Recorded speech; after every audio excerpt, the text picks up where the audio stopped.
بسم اللہ الرحمن الرحیم۔ آج میں آپ کے سامنے جو ویڈیو لایا ہوں وہ ہے ایک ڈیٹا سٹوریج کے حوالے سے۔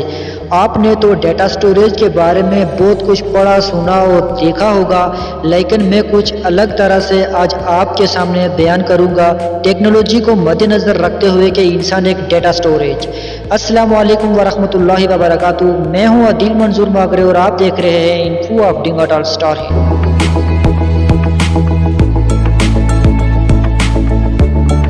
ناظرین، بل گیٹس، مارک زکربرگ اور ان کی ٹیم کو کسی بھی انسان کی انفارمیشن لینے کے لیے فرشتوں کی ضرورت نہیں پڑتی، تو پھر فرشتوں کا ہماری زندگی میں کیا کردار ہے؟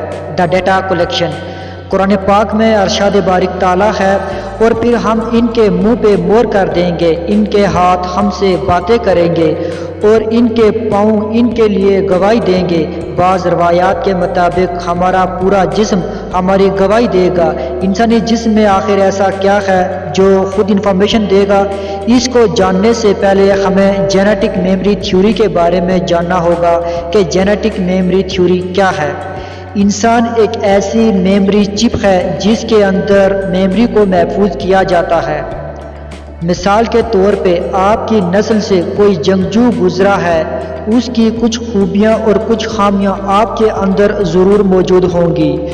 اسی طرح قرآن پاک دنیا کی سب سے آسان اور جلد زبانیں یاد ہونے والی کتاب ہے، کیونکہ بہت سے حفظ قرآن آپ کی نسل سے گزرے ہیں، لہٰذا ان کا یاد کیا ہوئے ڈیٹے کو آپ دہراتے ہیں تو وہ بآسانی آپ کے دماغ میں اترتا چلا جاتا ہے۔ اس سے مراد یہ ہوئی کہ آپ قرآن پاک کو یاد نہیں کرتے بلکہ ان کا یاد کیے ہوئے ڈیٹے کو دہراتے ہیں تو وہ آپ کے دماغ میں دوبارہ تر و تازہ ہو جاتا ہے۔ اسی طرح چھوٹا بچہ جب بولنے لگتا ہے تو وہ بعض ایسے لفظ اور جملے بولتا ہے جو اس کے گھر والوں کے نہیں بولے ہوتے، اور وہ پھر مادری زبان بھی بہت آسانی سے سیکھ جاتا ہے، کیونکہ اس کے اندر بہت سی نسلوں کا ڈیٹا موجود ہوتا ہے۔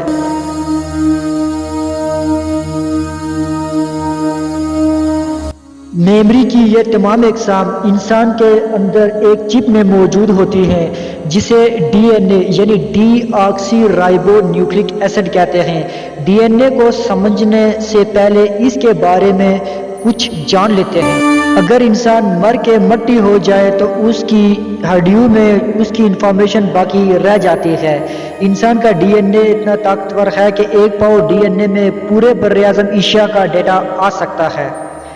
انسانی ڈی این اے میں محفوظ ڈیٹا کبھی کرپٹ یا ڈیلیٹ نہیں ہوتا۔ ڈی این اے ایک ڈیٹا سٹوریج ہے، اللہ کا بنایا ہوا۔ ہمیں اللہ کے ڈیٹا سٹوریج کو سمجھنے سے پہلے کچھ ایسے ڈیٹا سٹوریج کو سمجھتے ہیں جو کسی دوسری مخلوق نے بنائے ہوں۔ ذی شعور مخلوقات تو دو ہی ہیں، ایک انسان اور دوسرے جن۔ اس کے علاوہ ایلین کو بھی تسلیم کیا جاتا ہے، یعنی کہ خلائی مخلوق۔ ان میں سے ہمارے لیے انسان کے ڈیٹا سٹوریج کو پڑھنا اور جاننا آسان ہے۔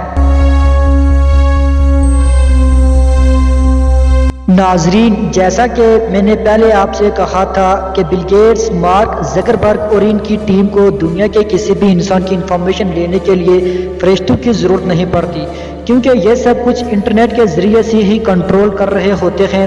ان کا یہ گرفت صرف ایسے لوگوں تک ہی محدود ہے جو انٹرنیٹ استعمال کرتے ہیں۔ اس کے علاوہ جو دوسرے لوگ ہیں جو انٹرنیٹ استعمال نہیں کرتے ان پہ ان کی کوئی گرفت نہیں، لیکن یہ ایسے منصوبے پہ کام کر رہے ہیں کہ بہت جلد یہ تمام لوگوں پہ گرفت حاصل کر لیں گے، اور وہ ہے بلیو برین پروجیکٹ۔ اگر اس پہ بات کی جائے تو ویڈیو کافی لمبی ہو جائے گی، اس لیے ابھی میں فی الحال شارٹ کٹ ہی آپ کو بتاؤں گا کہ انٹرنیٹ کے ذریعے سے یہ کیسے انسان کو کنٹرول کرتے ہیں اور انٹرنیٹ کام کیسے، کیونکہ دنیا میں دجالیت بڑھتی جا رہی ہے اور اللہ ہی کچھ حالات بہتر کرے۔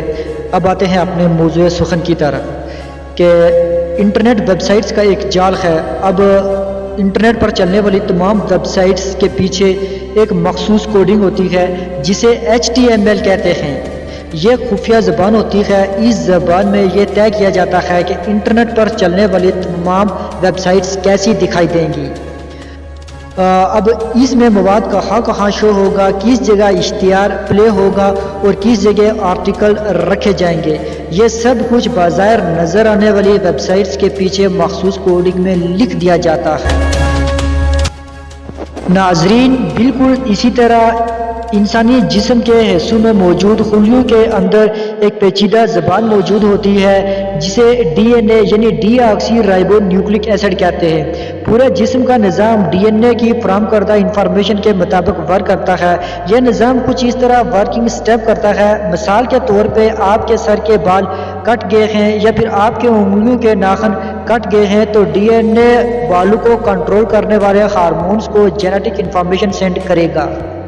اس انفارمیشن میں بتایا جائے گا کہ آپ کے سر کے بال کیسے ہوں گے، سفید ہوں گے یا پیلے ہوں گے، سیدھے ہوں گے یا گھنگریلے ہوں گے، نوک زدہ ہوں گے یا نوک سے پاک ہوں گے، کس لمبائی تک پہنچ کر یہ رک جائیں گے۔ یہ انفارمیشن ڈی این اے ہارمونز کو سینڈ کرتے ہیں اور پھر ہارمونز اس کے مطابق پروٹین تیار کرتے ہیں جو ڈی این اے کی فراہم کردہ معلومات کے عین مطابق ہوتی ہے۔ یہی وجہ ہے کہ قد ایک خاص لمبائی تک پہنچ کر رک جاتا ہے۔ نہ خون ایک مقررہ رفتار سے بڑھتا ہے اور نہ ہی کم ہوتا ہے اور نہ ہی رک جاتا ہے۔ اگر آپ میری بات ابھی تک نہیں سمجھے، فرض کریں ایک عالی شان محل ہے، اس میں ہزاروں ملازم کام کر رہے ہیں، ان کی احکاماتی معلومات کا ذریعہ ایک ہے اور وہ ہے اس محل کا مالک۔ وہ باورچی کو حکم دے گا کہ بریانی پکانی ہے، وہ کیسی ہونی چاہیے، سپائسی یا نان سپائسی، مرچ مسالے کس مقدار تک ڈالنے ہیں۔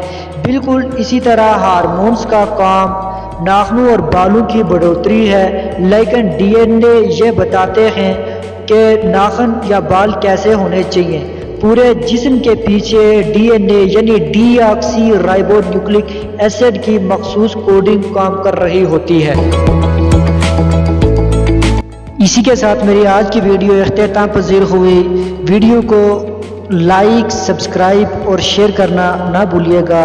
اسی کے ساتھ مجھے اجازت دیجیے۔ خدا حافظ۔